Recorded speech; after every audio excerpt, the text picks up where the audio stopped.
2024, and Marcus Papon, Mr. National Universe Philippines 2024. And let's all welcome Tito Norman Dino.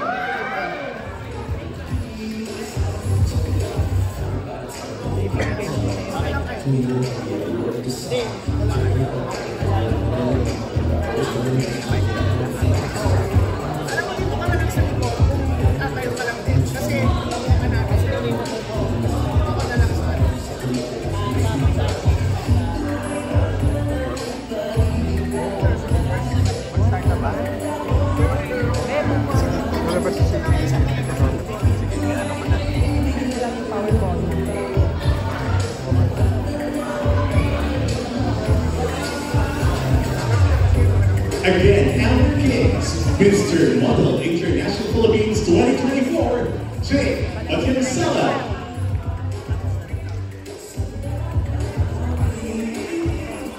Francis, give a warm welcome to Mr. National University Cebu Island 2024, RJ Dinola. And Mr. National Universe Philippines 2024, Marcus Parton.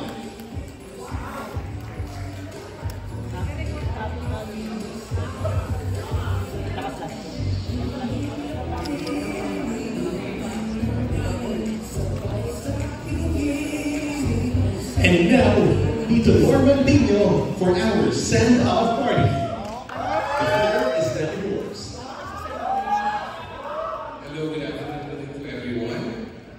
You might wonder why this is a triple send-off. Usually it's just one king or queen being sent off, but this time it's three of them because, unfortunately, all three of them will be competing abroad next month. Siguro matter of days lang yung departure nila ng Philippines, but one of them will have the difficulty of flying to his destination country for 2 days, several layovers and flight segments because he is going to Barranquilla, Colombia for Mr. Model International, and it's Dr. Jake Akinsella, who will not sing his way to a win, but will work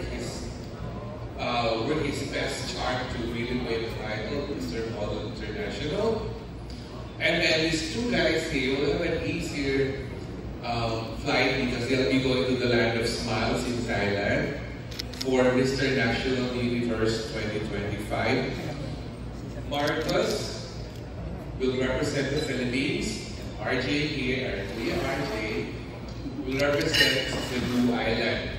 The thing is, RJ is truly and honestly from Cebu Island. He's the real deal. Unlike before that we had to send someone just to send the best, but not necessarily a Cebuano.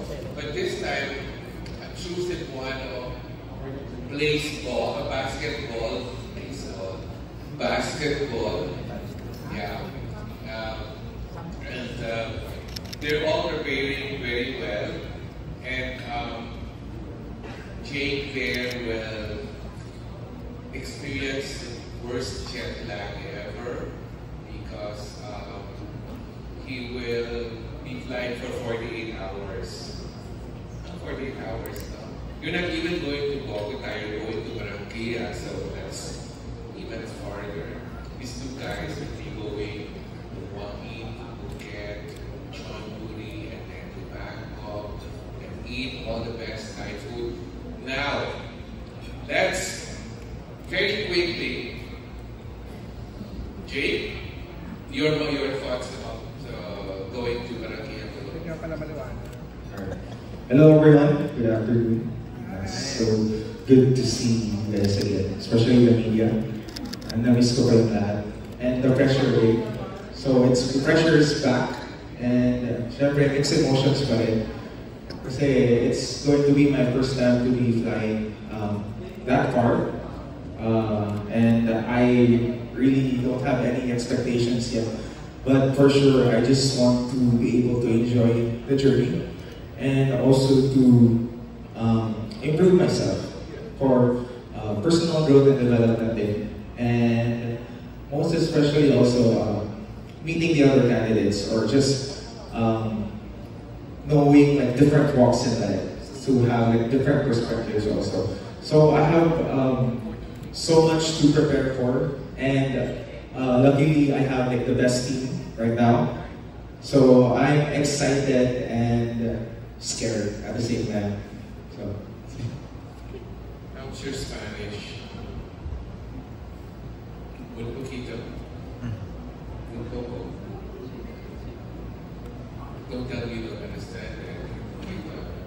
Yo no soy marinero. Soy capitán. Soy capitán. Soy capitán. Yes, okay. Now, our Mr. National Universe, Marcus Stephen Parcon, will be going to Thailand for Mr. National Universe. Kumusta ang preparations? Okay. So yung preparations ko medyo tagang sobrang tight niya. Kasi to be honest, in just a few weeks, ilipat na kami ni RJ Dinola to represent the Philippines and Cebu Island. So I'm giving my best emotionally, physically, and spiritually to represent and bring honor to the Philippines. Thank you.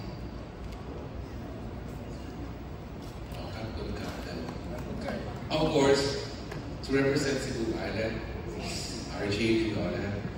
RJ, your basketball ka and everything that you work in a hotel.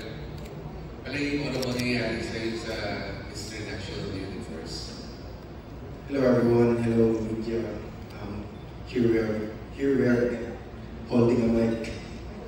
So, hello, hi sa Mr. National Organization. I'm really thankful to be here and then having the experience to meet you all guys. So, what are my expectations? It's really hard for me to prepare, most especially away from Manila. Nandito kasi yung team ko, which is the National Universe. However, I'm very far. I'm in the city, way down south, Cebu City. So, when I have a time, then that's the time na prepare ako having some Q&As. I also play basketball for me to get fit. However, I still have plenty of time, maybe 20 days to prepare. Then, for sure, I will do my best in Thailand. That will be all. Thank you, RJ. So we want to wish all three of them the best in their upcoming pageant assignments, and hopefully, well, since Marcus and RJ will be competing for Mr. National Universe, let's hope that one of them will get the big crowd. But more than that, let's hope that we have a Latino slayer in Dr. Jacob Tencela, because we will be up against a sea of Latinos in Colombia. So it's not going to be easy, but nothing is impossible. Yeah. Right, Stefano?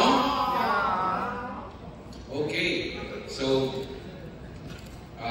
best of luck to all three, and may you have good flights. Yun lang sinasabi ko. Okay, nagsasabi daw na have a safe flight. Never say that because it's bad. So say, have a good flight.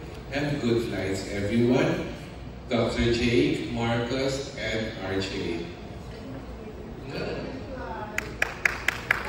Let's give them a round of applause, guys, before we see our new distinctively handsome gentlemen.